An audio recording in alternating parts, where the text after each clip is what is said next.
해법을 찾는 토론 이슈엔 직설 시작하겠습니다. 부동산 시장이 혼란에 빠지자 정부가 추가 대책을 꺼내들기로 했습니다. 이 고강도 세제 개편에 방점이 찍힐 거라고 하는데 20번이 넘는 정책 발표에도 집값이 올랐지만 여전히 이 압박을 통해서 집값을 잡겠다는 정부의 의지로 읽힙니다. 과연 이번에야말로 집값을 잡을 수 있을지 전문가들과 자세히 나눠보도록 하겠습니다. 오늘도 샵 3698번 100원의 유료 문자로 시청자 여러분의 소중한 의견 기다리고 있습니다. 이슈엔 직설 함께해 주실 세 분의 전문가 소개하겠습니다. 한양대학교 공공정책대학원 김재필 교수, 한국건설산업연구원 두성규 선임연구위원, 창조도시경제연구소 이재문 소장 나오셨습니다. 어서 오십시오. 안녕하세요. 안녕하세요. 네, 오늘 이제 정부가 부동산 대책을 발표를 합니다. 6.17 대책이 가장 최근에 나온 대책이었기 때문에 뭐 한 달도 안 돼서 또 추가 대책이 나오는 상황이 됐는데 종합부동산세 얘기가 있어요. 일단 최고 세율이 지금 현행으로는 0.5에서 3.2%로 돼 있으니까 최고 세율은 3.2%인데 이 최고 세율을 한 6%까지도 높이는 방안이 지금 유력하게 알려져 있습니다. 사실 12.16 대책이죠. 지난해 말에 나왔던 12.16 대책 때도 이 4%로 한번 올리려다가 실패를 했었고 국회를 통과하지 못하면서 이번에는 근데 그보다 더 높은 뭐 6%까지도 높이는 방안이 나온다고 하는데 글쎄요. 어떻게 보십니까? 종부세 이렇게 강화하면 세율이 높아진다는 게 결국 세금이 많이 내게 된다는 얘기인데 그렇게 되면 다주택자들이 뭐 정부의 의도대로 주택을 좀 내놓을까요?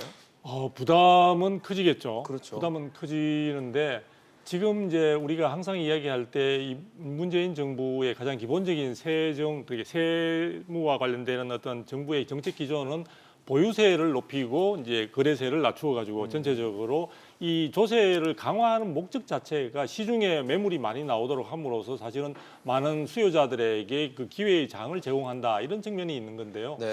이번에도 역시 지금까지 어떤 내놓았던 대책들이 효과가 그다지 신통치 않은 상황이 되다 보니까 또 뭐 김현미 장관 한 4주 정도 있으면 효과가 있을 것처럼 언급을 했다가 그게 없다 보니까 최대의 어떤 압박 정책을 하는 것 같고요. 그렇게 된다면은 여러분들 뭐 시청자분들도 잘 판단하시겠지만 지금 일시적인 통증은 있겠지만 보유자들이 과연 이 부분에 대한 조세와 관련해서 부담을 느껴서 매물 자체를 시중에 내놓을 것인가 저는 그렇지 않다고 봅니다. 왜냐하면 딱 두 가지인데요. 네. 하나는 조세 증가의 가능성이 되게 부담에 대한 증가 가능성이 많습니다. 지금 매도자 우위 시장에서 세금을 갖다 부과를 강하게 하게 되면 결국은 그 부분들을 뭐 세입자 혹은 다른 쪽에 매수자 쪽에 증가시키는 그런 방향으로 갈 것 같고요. 두 번째로는 지금까지 우리가 상반기에도 그런 현상들이 많이 나타났는데요. 이 부분 양도와 관련돼서 저 거래에 관련되는 가장 중심적인 양도소득세가 굉장히 지금도 현재 구간이 높고 또 투기지역과 투기과열지구에 지금 중과되고 있는 상황들을 고려한다면은 이 부분들에 대해서 내가 그대로 부담을 맡기보다는 차라리 정렬을 선택하는 그런 식으로 되기 때문에 결과적으로 보면 이 조세 정책을 통해서 시중에 많은 매물들이 나오게 함으로써 가격을 하향 안정시키고자 하는 정책적 목적을 달성하는 것과는 전혀 상치되는 방향으로 저는 이 정책의 효과가 강도를 높이는 부분에 대한 것은 제가 인정을 해드리지만 정책의 효과를 기대하기는 대단히 어렵지 않을까 이런 생각을 가지고 있습니다. 사실 3.2%가 6%로 된다는 건 뭐 거의 2배 정도 이제 세금이 늘어난다고 봐야 될 텐데 그렇게 되면은 지금 어쨌든 두성규 박사님은 효과가 좀 없을 것이다 했는데 소장님께서 보시기는 어떠세요? 종부세가 실질적으로 이제 제대로만 운영이 된다 그랬을 땐 상당히 그 효과가 큰 세제죠. 근데 단지 이제 우리는 정책과 어떤 그 세율에 대한 꼼수를 가지고서 이제 이거를 무력화시켜서 종이호랑이로 만들었다는 게 좀 이제 아쉬운 부분이 있는데 제가 생각했을 때는 사실 뭐 세율을 무작정 올리는 거는 저는 그렇게 그 현실적이지 않다라고 생각을 합니다. 자, 세율을 6% 올렸다면 그 6%에 해당되는 다주택자들은 최소한 91억, 그러니까 공시가격으로 91억 정도 가졌으려면 한 200억 규모 정도 되는 자산을 가지고 있어야 6%에 해당되는 거고 그 6%에 해당되는 어떠한 다주택자일 경우에 아주 극소수에 불과하다는 거죠. 그러니까 종합부동산세가 실질적으로 효과를 발휘하려고 그러면 이런 명목세율보다는 사실 실효세율이 높아져야 되거든요. 근데 사실 실효세율은 우리나라가 0.28% 정도에 불과하기 때문에 OECD 수준으로 비교했을 때 상당히 낮은 수준입니다. 결국에 이제 이 실효세율을 높이기 위해서는 기본공제를 차감한다든지 공시가격을 현실화한다든지 이런 실질적인 대책들이 나와줘서 이 종이호랑이에 불과한 이 종부세를 쉽게 얘기해서 실질적인 어떠한 효력을 발휘할 수 있는 이런 세제로 개편을 한다라면 네. 이 종부세만큼 사실 위력이 강한 것은 것도 없다라고 별로 저는 없죠. 생각하거든요. 그럼 현재 뭐 아직 저희도 예상하는 방안이긴 하지만 현재대로 종부세율을 뭐 6%까지 최대 상한을 높이고 이런 것들은 현실적으로 봤을 때는 좀 효과가 없을 거다 이런 말씀이시죠? 예, 일단 뭐 강하게 세율이 많이 올라갔으니까 또다시 이제 언론의 프레임을 만들어내서 이건 종부세 폭탄이다. 그러니까는 다주택자들이 상당히 세금 영향을 받을 거다라고 얘기했지만 12.16 대책에 나왔던 어떤 종부세 세제 개편안도 지난번에 이제 개편이 안 되고 이번에 다시 네. 이제 여기에서 수정 보강을 하는 상황이기 때문에 이게 입법 사항이 아니겠습니까? 그렇죠. 그러니까 입법 사항이니까 국회에서 빨리 통과하면 통과한 대로 효과가 빨리 나지만 되죠. 지난번처럼 1년, 2년씩 이렇게 끌고 간다 그랬을 때는 전혀 효과가 없는 그냥 소리에 불과한 네. 구호에 불과한 그렇죠. 어떤 이런 부분들이 지금까지 종부세에서는 돼왔기 때문에 형평성이 많이 위배된 거라고 보는 거죠. 어떠세요, 교수님? 교수님 네, 뭐 이 저는 종부세 효과를. 그 종합부동산세에 대한 과거를 한번 돌아볼 필요가 있다고 생각합니다. 예. 이 종합부동산세가 2005년도에 네. 고액 자산가들에 대한 조세 형평성, 그다음에 주택 가격의 안정, 그리고 또한 그 서민들의 주거 안정, 투기의 억제를 목적으로 이 법이 시행됐었을 때 그 효과가 있었습니다. 그래서 이 법이 시행되면서 인별 과세에서 세대별 합산 가산으로, 그다음에 9억 원에서 6억 원 이하로 하향 조정이 됐었거든요. 근데 이 법을 보면은 현재 종합부동산세율 인상에 대해서 굉장히 설왕설래하거든요. 그렇죠. 기존 3.2%에서 뭐 5, 6%로 올리겠다고 이런 안이 지금 그 논의 중에 있는 것 같은데요.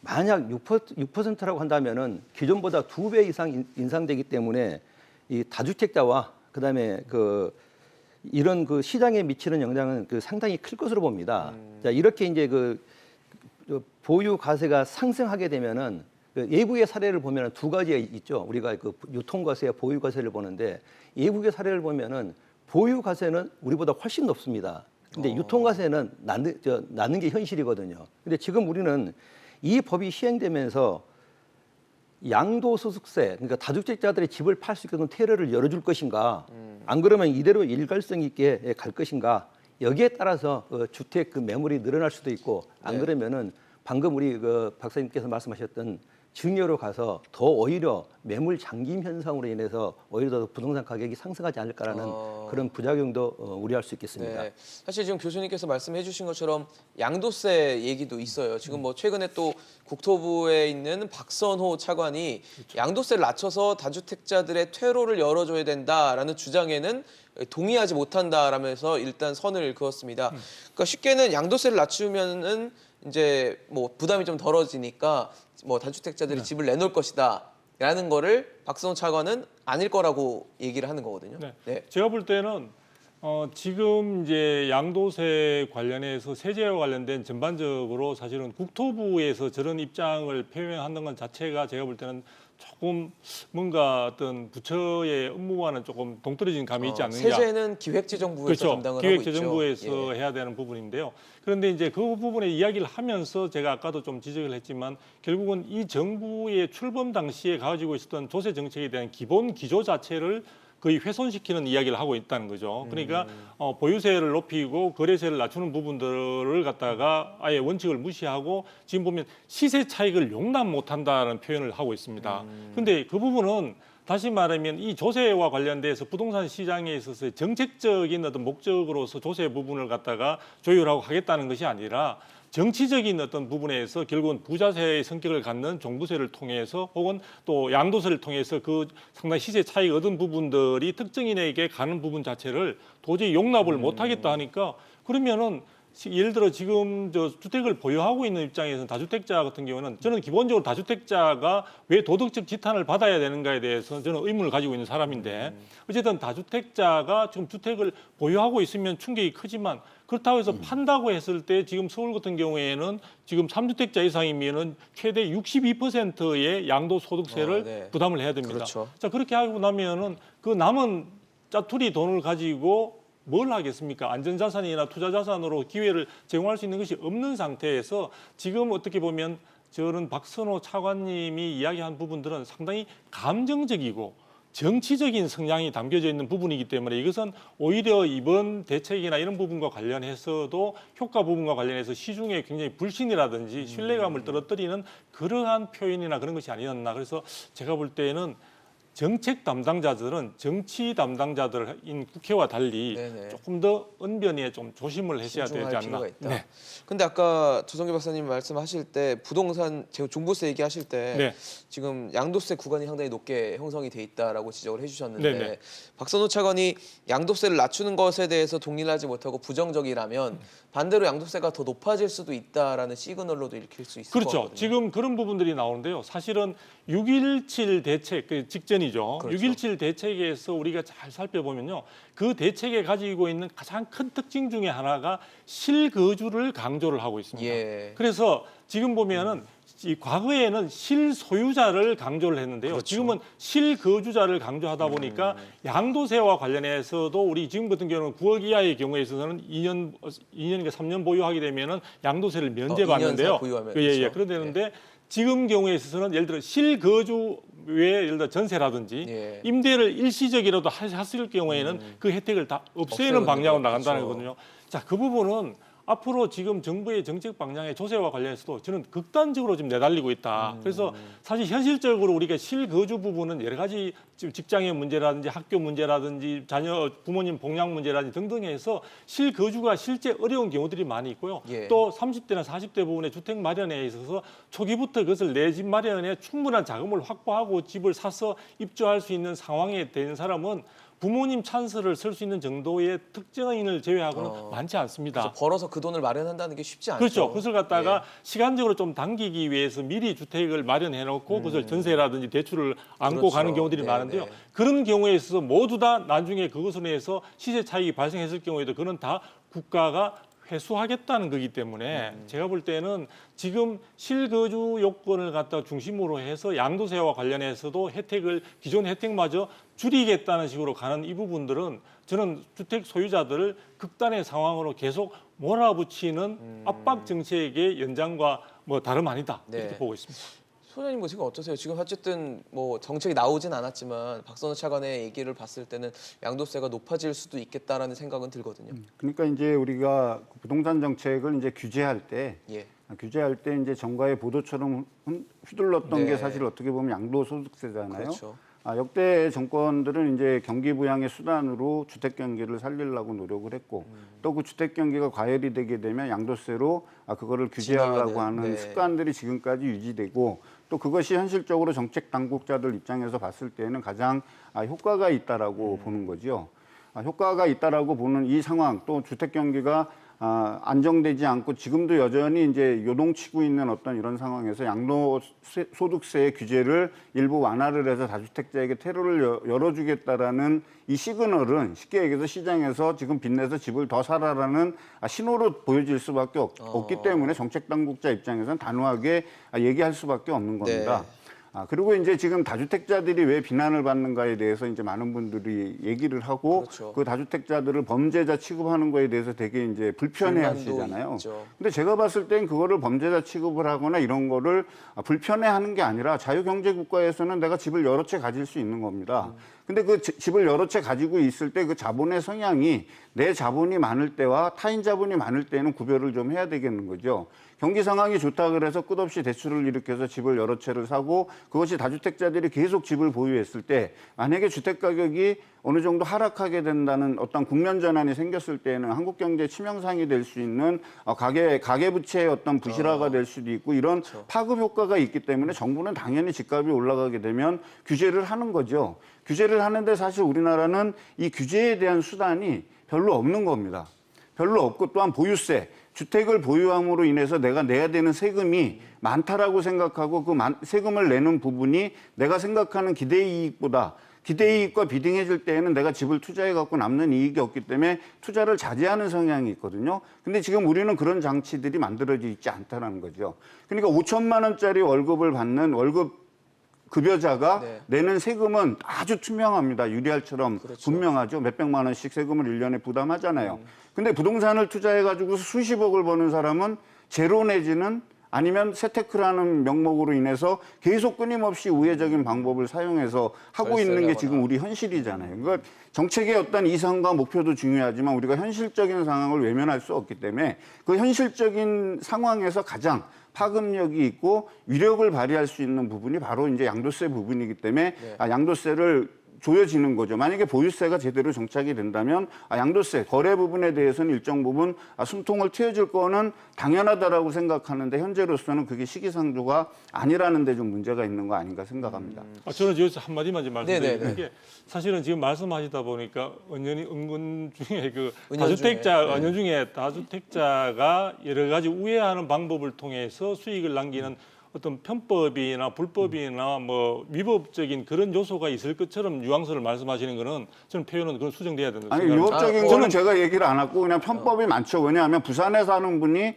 서울에 강남에 40억짜리 집을 샀는데 부산은 전세고 서울은 자기 집이죠. 1주택자지만 그럼 그 부산에 사는 사람이 이 1주택을 샀을 경우엔 내가 서울에 올라와서 이 집에서 살겠다라는 목적으로 샀는지 시세 차익을 노리기 위해서 샀는지는 우리가 한번 확인해 볼 수 있는 거 아니겠습니까? 시세 차익을 노리는 근데 게 그게 우리는 실수요자로 다 몰려서 발표가 되는 거죠. 아니 저는 그 시세 차익을 기대하면서 투자를 하는 게 그게 이 대한민국의 법제 하에서 지금 문제가 되는지가 좀 의문스럽다는 말씀을 드린 거고 그다음에 아까 박선호 우리 차관님이 말씀하신 그 시세 차익이라는 게 그 주택을 소유하고 있는 사람이 지금 이 시세 차익을 남기기 위해서 본인이 여러 가지 무슨 액션을 했는 건 아니지 않습니까? 지금 정부에서 나는 예를 들어 1주택자를 한번 생각해 보십시오. 1주택자 그 경우에 지금 우리가 종부세 같은 경우에도 지금 9억을 기준으로 하는데 나는 주택을 사서 그냥 3년 동안 보유하고 있었는데 가치가 50%가 올랐다고 이야기를 들었을 뿐입니다. 즉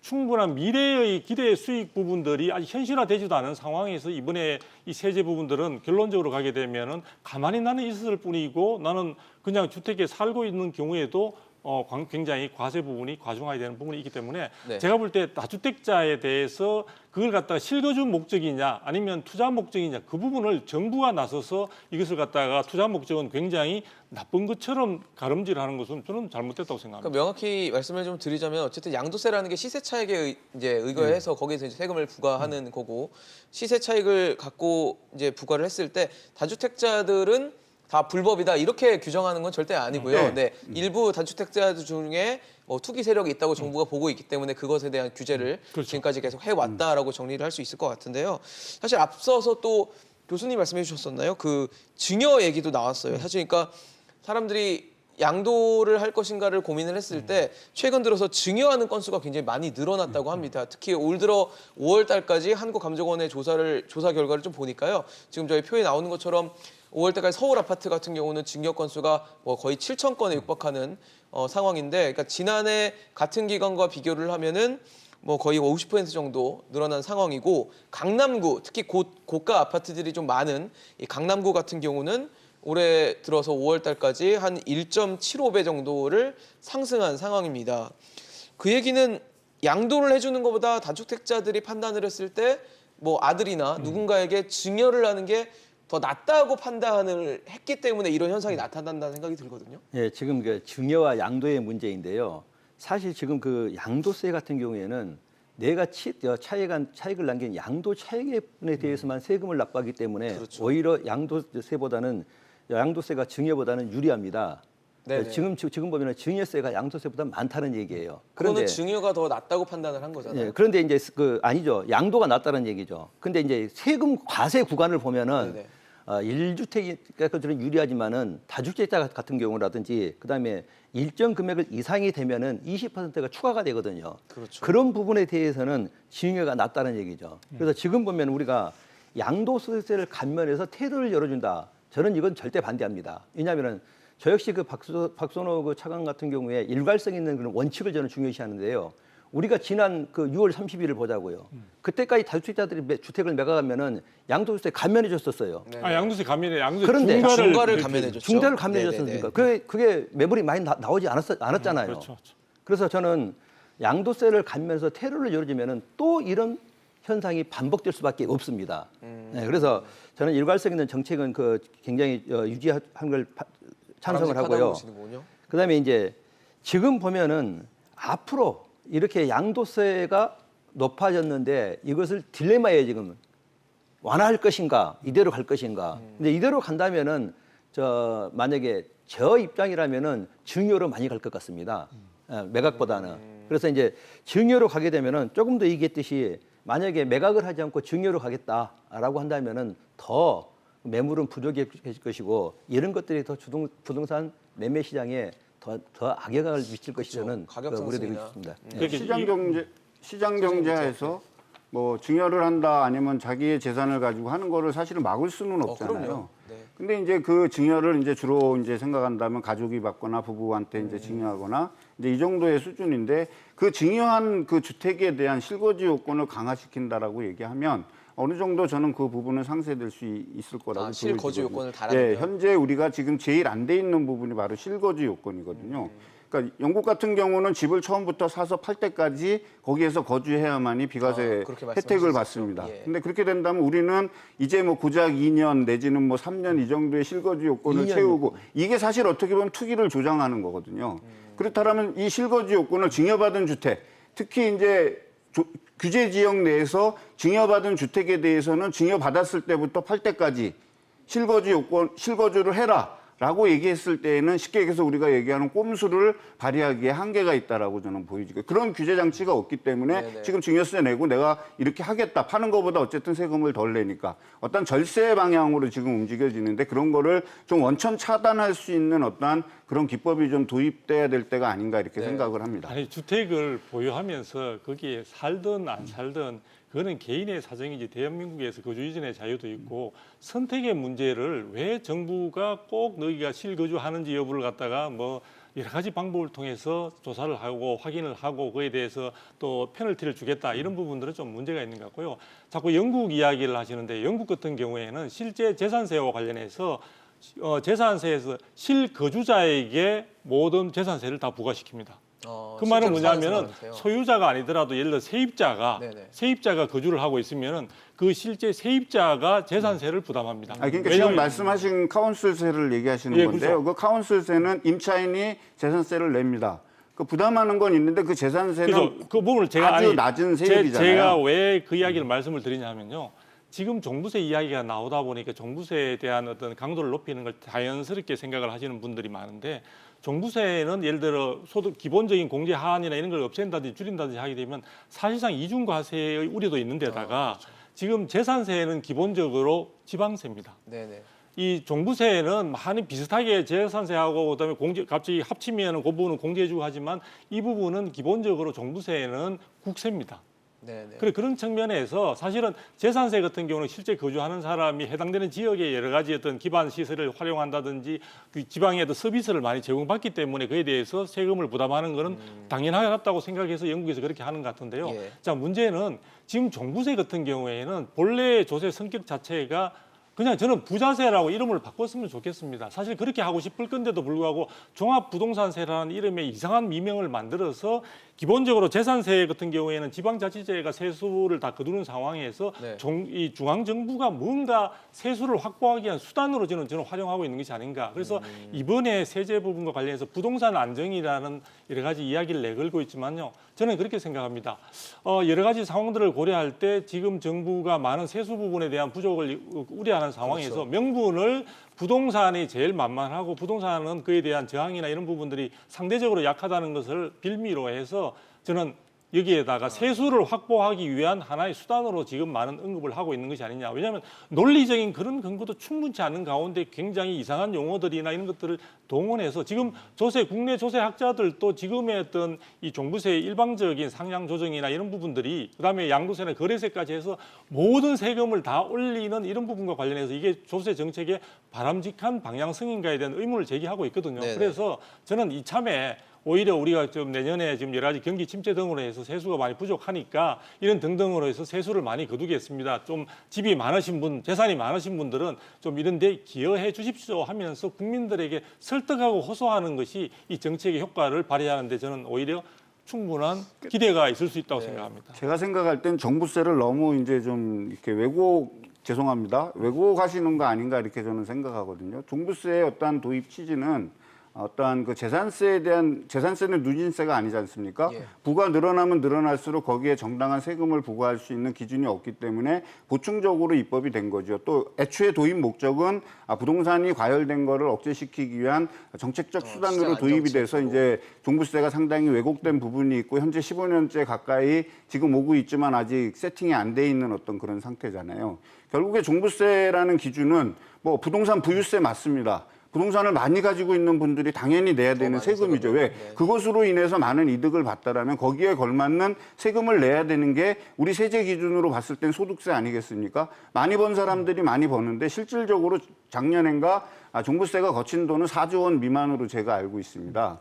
정부에서 이 4조 원을 걷어갖고서 지금 한국 경제가 500조가 넘는 이 예산을 쓰는데 부족한 세수를 메꾼다라는 거는 제가 생각했을 때는 좀 정책의 본질을 좀 왜곡된 게 아닌가라고 생각이 들고 이 종부세에 대해서 아까도 제가 말씀드렸지만 실효세율이 본격적으로 부과된다 그러면 이 종부세는 진짜 폭탄이 됩니다. 말 그럴 수 그대로. 있죠. 근데 공제를 다 해주고 있거든요.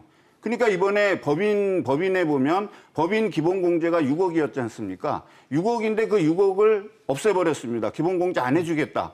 그렇게 됐을 때는 법인이 10억짜리 주택을 갖고 있으면 1년에 4천만 원의 종부세를 부과하게 되는 거죠. 거기에 공시가격이라든지 공정시장 가액이 지금 90인데 100%까지 올라가게 된다 그러면 그 4천만 원이 5천만 원, 6천만 원이 되는데 높아질 그 수 있죠. 법인이 5년, 6년 주택을 가지고 있게 되면 어떻게 되겠습니까? 세금이. 기대이익을 함몰시키는 거죠. 그렇기 때문에 법인이 가지고 있는 부동산이 시장에 나오는 매물을 유도하는 어떤 공급을 유도하는 그런 측면이 어느 정도 시간을 두고 이 종합부동산세가 어떻게 시장에 세팅되고 실효세율이 올라가느냐에 따라서 정책 효과가 분명히 틀려짐에도 불구하고 네. 우리는 그 기본 실효세율을 다투지 않고 명목세율만 다투고 있는 거죠. 그러니까 200억 된 사람한테 종부세 6% 매기겠다. 이게 무슨 의미가 있겠습니까? 지금 뭐 종부세, 양도세 얘기만 해도 지금 뭐 굉장히 토론이 뜨겁게 달아오르고 있는 상황일 정도로 사실 세금 문제가 굉장히 예민한 문제이기 때문에 이번에 정부가 이 세제 중심의 부동산 대책을 내놓는다면 과연 어떻게 또 폭풍을 맞을지도 현재로서는 우려가 되는 상황입니다. 또 그런가 하면 최근에 이 고위공직자들의 다주택 현황 갖고 문제가 많이 되고 있죠. 그리고 최근에 또 박병석 국회의장이 갖고 있었던 아파트 두 채 가운데 지금 자신의 지역구인 대전 서구 아파트를 지난 5월에 아들에게 증여한 것으로 알려졌습니다. 근데 또 얘기를 들어보니까 박 의장이 아들 집에 일단 월세 계약 맺고 매달 한 3, 40만 원씩 주고 있었다. 그래서 불법 아니다 이렇게 얘기를 하고 있는데 교수님 이게 불법 아니라고 봐야 되는 건가요 이게? 그러니까 우리나라의 그 주택임대차 보호법이 1981년도에 시행이 돼서요. 네. 우리나라 주택임대차 보호법 40년이 보면 됐네요. 직계 좀비속 관계에도 정당한 임대차 관계는 성립되는 것이 사실입니다. 그래서 이것은 불법은 아니지만 네네.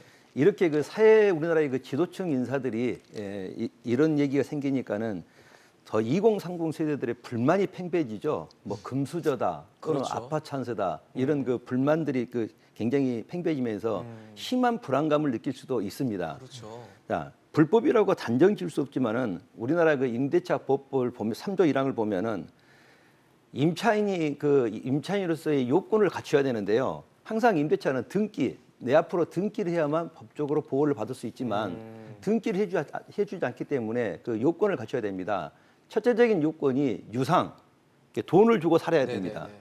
두 번째는 그 부동산을 내가 넘겨받고 세 번째는 거주, 점유하면서 전입신고를 해야만 임차인의 요건을 갖춘 겁니다. 그런데 만약에 우리 그저 국회의장께서 이런 요건을 갖추셨다면은 합법적인 임차인이지만 네네. 서울에 계시면서 이것을 임차했다 그러면은 점유에 해당되지 않거든요. 그러면은 이것은 그 임차인이 아니라 불법적인 그런 그 전형적인 그 편법이지 네네. 불법은 아닌 것이 우리나라 임대차 법의 제도입니다. 그러니까 실제로 거주하는지가 좀 중요할 것 그렇죠. 같다는 생각이 점유라고 드는데 그러죠. 그러니까 지금 뭐 교수님 말씀하신 것처럼 불법인지 아닌지도 굉장히 중요한 문제긴 하지만 어쨌든 박병석 국회의장이 지금 국회의장이라는 자리를 차지하고 있기 때문에 상징적인 의미가 있죠. 네 아무래도 좀 이렇게 좀 상대적 박탈감을 국민에게 줄 수 있는 행위는 그렇게 바람직하지는 않다는 생각이 좀 들거든요. 제가 볼 때는 이제 지금 무게가 단순히 다수당의 어떤 중진으로서 국회의장을 맡았다 그런 예. 개념을 넘어서서 국회의장이라는 것은 우리가 입법부의 수장으로서 그렇죠. 사실은 국민들에게 어떤 입법 방향이나 이런 모든 것들을 관할하는 상당히 굉장히 중책이라고 볼 수 있고요. 맞습니다. 또 나라의 어른으로 대접을 하고 있지 않습니까? 그러면은 항상 우리가 이제 모범을 보여야 되는 상황들인데 이번에 이 국회의장님뿐만 아니라 정부의 여러 가지 청와대 고위공직자라든지 또 국토부의 고위공직자 또 나아가서는 실제 전체적인 공무원들 가운데 고위공직자에 해당하시는 분들이 저는 주택을 보유하는 자체가 저는 나쁘다고 생각하지 않습니다. 그런데 그동안의 정부의 여러 가지 정책 기조나 이런 표현들을 통해서 정책을 추진하는 과정과 전혀 상반된 모습을 하고 있고 또 그 가운데에는 좀 장관들 가운데 있어서도 그런 부분들을 계속 상태를 유지하고 있는데 이번에 오늘 대책 발표할 때까지도 사실은 뭐 제가 듣기로는 지금 부총리께서 의왕에 있는 주택을 팔겠다. 네. 그것도 제가 볼 때는 그렇죠. 지금 참 많은 시간이 있었는데 네. 밀려서 파는 게 아닌가 싶은데요. 그 밖에도 지금 저기 강경화 외교부 장관이라든지 또 진영 행정안전부 장관이라든지 또 박영선 중소벤처기업부 장관님 같은 경우에는 주택을 다주택자로 지금 돼 있는 것으로 보여지는데요. 지금까지 국내에서는 많은 사람들이 무주택자나 또는 일주택자 또는 주택을 보유한 많은 분들이 정책의 과도한 어떤 집행 속에서 고통을 받고 많은 의견들을 내고 있는 가운데 예. 이분들은 아무런 말씀을 하고 계시지 않으세요. 그리고 또 지금 저 여당에서도 지금 이번에 뭐 여러 가지 그동안에 총선에 출마하면서 서야 했던 부분들에 대한 이행을 언제까지 할 것이냐. 그 기한은 또 안정하고자 안정했죠. 예. 했거든요. 자, 이런 부분들이 어떤 느낌을 갖냐면요. 6.17 대책이 가지고 있었던 가장 큰 문제점은 결국은 정부의 어떤 정책 자체, 부동산 정책 자체가 내용 여하를 떠나서 국민들에게 신뢰감을 상실했다는 게 가장 큰 근본적인 문제입니다. 제가 오늘 대책을 발표하는 부분과 관련해서도 이 대책을 제가 함부로 효과가 없을 것이다라고 이야기했던 이유는 뭐냐면 지금의 국민의 마음, 국민의 어떤 생각과는 많이 동떨어져 있는 부분들이 예. 있기 때문에 이런 것을 가지고 제가 볼 때는 글쎄요. 저는 솔선수범을 지금 보일 수 있는 시기도 지금 많이 지난 것 네. 같아요. 그런데 이런 상황을 가지고 여러 가지 말의 미사 여구를 통해서 약간의 회피 수단들을 좀 남겨놓은 상태에서 정부 정책을 강화하는 어떤 얼음장 돋는 부분들을 내놓고 지켜라. 국민에게 너희들이 일방적으로 따라오라.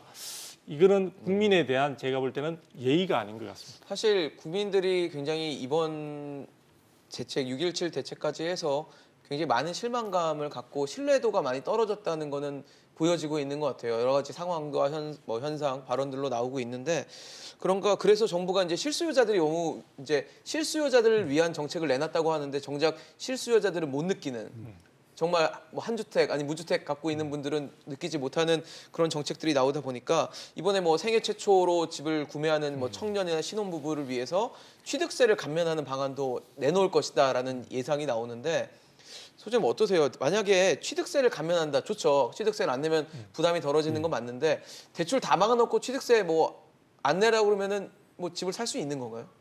그러니까 이제 무주택자들이 이제 집을 받을 수 있는 유일한 이제 방법은 이제 청약이 일단 그러니까요. 1번이잖아요. 그러니까 이제 청약을 받아서 이제 주택을 취득할 때 이제 준공 이후에 이제 등기할 때 이제 취등록세를 감면해 주는데 사실 뭐 요새같이 이제 주택 가격이 이렇게 널뛰고 있는 상황에서 취등록세 감면해봐야 무슨 의미가 있겠나 그런 생각이 듭니다. 네. 사실 금액 자체는 상당히 미미하잖아요. 그러니까요.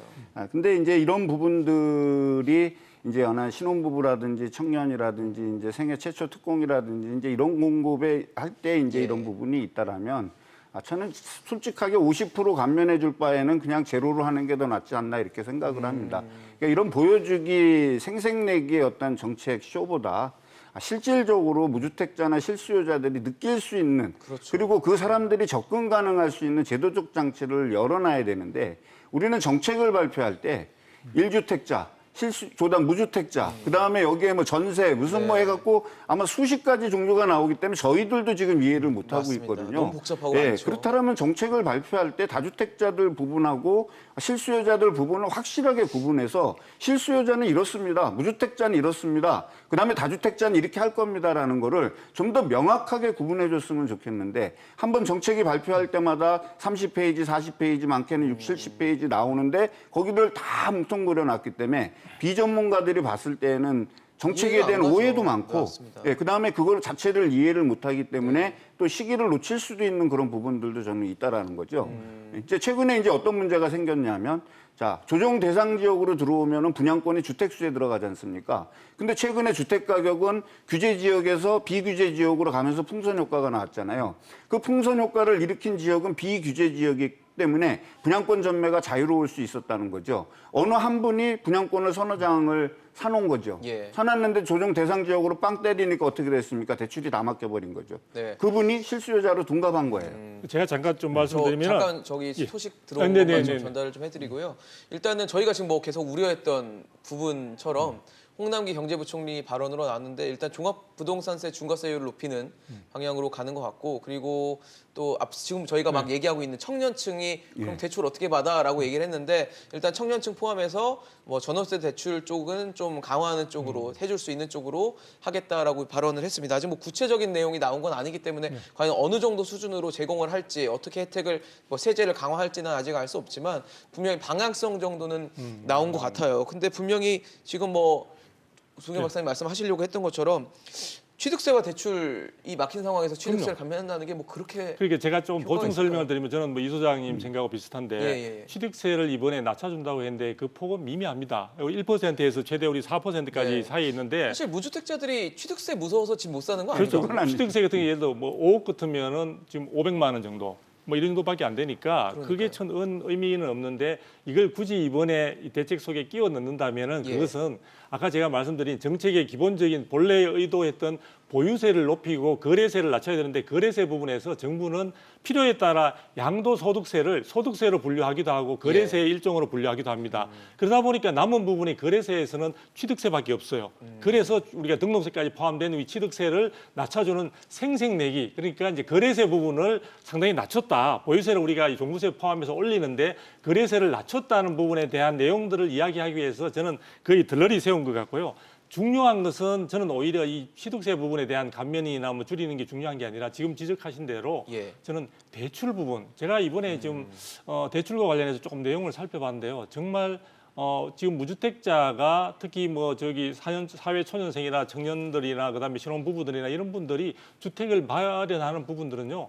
6.17 대책을 통해서 거의 막혔습니다. 네. 그래서 대출과 관련해서 실질적으로 지금 핑계는 가계부채의 부실화 이야기를 옛날부터 많이 들고 있는데요. 이 부분들을 너무 막다 보니까 지금 어느 쪽으로 가고 있느냐.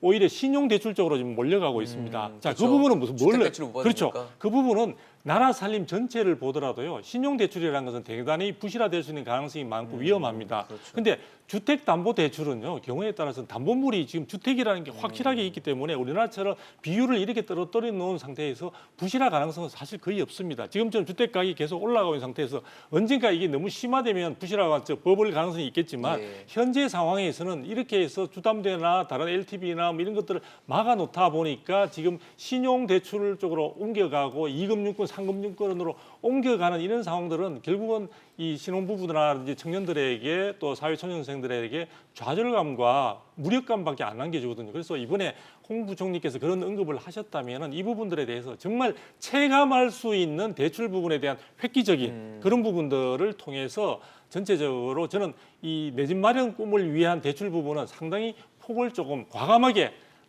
우리 지금 이 경기도 풀어주는. 침체되고 위협 네. 좀 소득 부분도 지금 감소되고 있는 상태에서 과감하게 풀어주는 그런 부분들이 조치가 필요할 것으로 보입니다. 자, 네, 두 분- 때마침 두 분이서- 오늘부터 또 그 시가 3억 원 이상 초과한 아파트에 대해서는 또 전세 대출 강화되는 대책이 오늘부터 또 시행돼서 오늘부터 또 은행 가서 물어보시는 분들 많을 것 같아요. 그렇죠. 왜냐하면 지금 이제 방금 두 분께서 굉장히 상충된 의견을 가지고 제가 말할 기회가 없었는데요. 특히 그 1주택자 세보다 많아 이것은 그 취득세 등록세는 크게 도움이 되지 않습니다. 그럴 것 같아요. 네. 그렇지만 이게 그 생색내기라고 좀 이렇게 과소평가하기는 좀 무리가 있는 것 같고요. 이런 분들에게는 방금 DTI LTV에 대해서 대출을 안화시켜주고 그 미국의 모게지라는 그 제도를 우리가 한 번 더 생각할 필요가 있습니다. 지금 그 신용대출을 너무 과소평가해서는 안 되고요. 만약에 신용대출로 그분들이 소득이 있다면은 내가 보증금만 가지고도 기합금만 가지고도 집을 살 수 있는 이런 길을 마련해 줘야 됩니다. 그러기 위해서는 전제 조건이 따라야 되는데요. 첫째가 그분의 소득 그리고 변제 능력 그리고 현재 그 사람이 가지고 있는 자산 가치 보유라든지 이런 취득하에 면적 이런 것들이 부과가 따른다면은 신용 대출에도 문제가 없이 젊은이들이 적은 돈을 가지고도 내 집을 살 수 있는 이런 길을 마련해 주는 것이 앞으로 그 보완돼야 될 정부의 정책이 아닌가라고 생각합니다. 사실 뭐 말씀해 주신 것처럼 주택을 뭐 담보를 해서든지 아니면 전세 대출을 받든지 뭐 이런 식으로 주택과 관련된 대출을 뭐 정부가 막아놓다 보니까 말씀하신 대로 신용 대출이 굉장히 폭증하는 상황입니다. 지금 뭐 저희 그림도 나가고 있지만 상반기에만 뭐 7조 원 정도, 무려 7조 원 정도가 신용 대출로 더 받았다는 얘기인데 글쎄요, 이걸 어떻게 봐야 될지 모르겠어요. 사실 뭐 신용 대출이 늘고 주택담보대출이 늘어서 요즘에는 뭐 이런 말도 있습니다. 영혼까지 끌어모아서 집을 사야 그렇죠. 된다. 예. 예. 이 시점을 놓치면은 안 되겠다는 생각이 있으니까 어떻게든 돈 끌어모아서 집을 살려고 하는 거거든요. 저도 좀 너무 안타까운 게요. 저도 이제 국회 발표 등을 통해서 좀 자료를 살펴보니까 이 영끌이라는 단어 자체가 사실은 굉장히 시중에는 회자되고 있습니다. 네. 부모 찬스를 쓸 수 없는 사람들, 즉 우리가 흙수저라는 우리가 일명 이야기를 많이 하지 사실 않습니까? 대다수의 서민분들하고 그렇죠. 예, 보통의 사람들일 거예요. 그렇죠. 그래서 지금의 어떤 이 가격을 저는 이야기하고 싶은 게요. 부동산 시장에 이 많은 사람들이 연끌까지 동원해가지고 주택을 사야 되는 이 지경까지 오게 된 주택 가격의 상승은요. 그 원인이 주택을 가지고 있는 사람이 주택 가격을 올린 게 아니에요. 저는 자꾸 강조하고 싶은데 정부가 이렇게 올려놓고 이렇게 많은 가운데도 주택 마련에 대한 꿈을 포기하지 않고 하려는 사람들에게조차도 대출 문턱을 높이면서 고압적인 자세로 지금 하고 있는 전체적인 정책 방향에 대해서 제가 문제 지적을 하는 거거든요. 예. 그리고 우리 지금 잘 지적을 해주셨지만 상당수의 사람들은 부모 찬스를 쓸 수도 없고 여러 가지 어떤 다른 부분에 도움을 얻을 수 있는 그런 부분들이 잘 없습니다. 그리고 사실은 아까 신용대출 이야기를 하면서 소득이 있고 하는 경우에는 그렇지만 지금 경기가 침체되고 위축되는 가운데요. 생각보다 지금 자영업자들도 많이 위축되어 있는 예, 상태에서 맞습니다. 소득 부분이 충분히 신용대출을 할 수 있는 사람들도 지금 굉장히 제한적입니다. 그렇다면 그런 마지막까지 몰린 사람들이 갈 수 있는 길 그리고 그분들이 그나마 가지고 있는 이 문재인 정부에 대한 희망과 기대에서 내 집 마련의 꿈을 포기하지 않도록 하려면은 정부가 그냥 이렇게 엉뚱한 정책을 똥볼 차듯이 할 게 아니라요. 정말 좀 현장에 한번 가보셨으면 해요. 나는 사실 지금 차관님이 정말 대출 창구도 한번 가보셨는지 아까 좀 전혀 영역이 아닌데도 세제도 이야기하시는 거 보니까 지금 세금과 관련해서 그런 창구들에 가서 많은 국민들에게 그 이야기를 들어보셨는지 대단히 궁금합니다. 네. 그 신용대출 부분이 이제 나와서 그런데 신용대출 부분이 최근에 이제 급증한 거는 예. 사실 코로나로 인한 어떤 정부의 유동성 확대 정책과 그다음에 자영업자라든지 기업 자금이라든지 긴급 자금이 필요해서 필요하니까. 사실은 대출 형식이 예. 이루어졌죠. 가장 큰 문제점은 그 신용대출의 목적, 사용 목적을 지금 현재 따지고 있지 않다라는 겁니다. 그러니까 내가 어렵다라고 해서 신용대출을 받아서 그게 이제 부동산 시장으로 몰려오는 들어오고. 어떤 그런 징후들이 분명하게 나타나고 있기 때문에 이번에 이제 사실 대출 규제라든지 그런 것보다도 더 중요한 게 목적 이외의 자금으로 사용하지 않게끔 신용대출을 할 때에는 어떤 목적을 분명하게 지정한다면 우리가 조금 더 우려를 좀 덜지 않을까 이렇게 생각이 듭니다. 네, 사실 이미 뭐 주택 계약을 맺고 이제 집을 살려고 준비하는 분들이 계셨는데 이번에 제도가 6.17 제도 대책이 시작이 되면서 제도가 바뀌니까 대출을 받을 수 없는 상황이 되면서 결국 잔금 납부가 어려워지는 이런 분들도 계시더라고요. 교수님, 사실 이런 분들은 잔금 납부 할 수 있게 해줘야 될 거 아니에요. 기존 집이라는 게 사실 소액으로 살 수 있는 게 아니다 보니까 장기 계획을 갖고 준비를 차곡차곡 해가 나가시는 분들이 많은데 이렇게 중간에 규제가 새로 생기면서 선의의 피해자들이 생기는 거는 굉장히 부정적인 거 아닌가요? 예, 그것 때문에 이번에 그 정책에 대한 그런 말씀들이 많았었죠. 그래서 일괄 적용이 아니라 선별 적용을 해야 됩니다.